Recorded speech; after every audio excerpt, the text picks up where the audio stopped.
ये हमारा सिमिलरिटी का प्रैक्टिस सेट 1.1 का सेकंड क्वेश्चन। और क्वेश्चन क्या दिया है, इन द गिवन फिगर, मतलब ये फिगर में दो ट्राइंगल दिया है ए बी सी और ए बी डी। उन्होंने बोला है ये जो बी सी है वो ए बी से पैरेलल है, अरे सॉरी परपेंडिकुलर है, मतलब ये दोनों के बीच में 90 डिग्री है।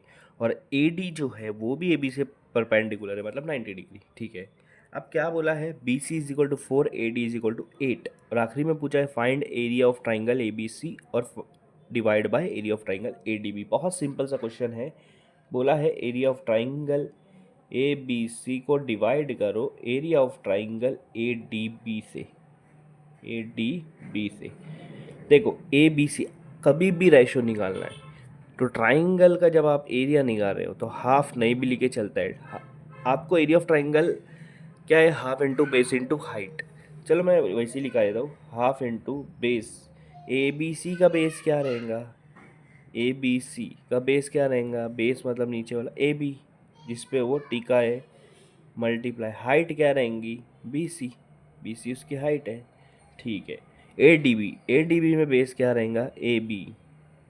ये ट्राइंगल उल्टा है इसलिए उसका बेस क्या रहेगा, अगर इसको अगर आप पलट दिए हो तो बेस क्या रहेगा ए बी ही उसका बेस रहेगा और ए डी उसका हाइट रहेगा। आप ध्यान दो, ये ट्राइंगल को हटाओ, ए बी सी का बेस क्या है ए बी और बी सी उसका हाइट है। अब ये ट्राइंगल को हटाओ और इसको उल्टा करो, उल्टा कर, इसको उल्टा करके दिखा देता हूँ मैं आपको ऐसा।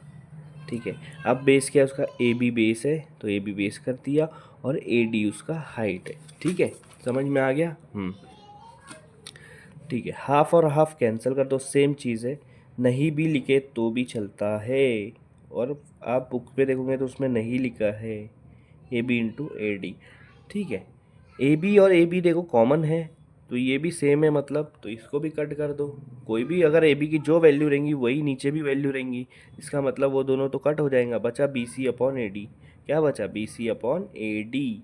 बी सी की वैल्यू क्या है, बी सी की वैल्यू है 4 और ए डी की वैल्यू है 8। अब आप देखो इन दोनों, ये दोनों एक ही टेबल में आते हैं ना। कौन से टेबल में आते हैं, 4 के, 4 वन ज़ा 4 टू ज़ा।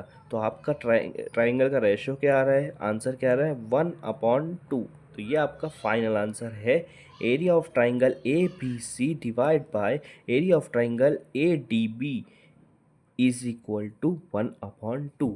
इसका मतलब ये होता है area of A B C का जो भी एरिया होगा तो area of A D B का एरिया उससे डबल होगा, इसलिए 2 दिया है।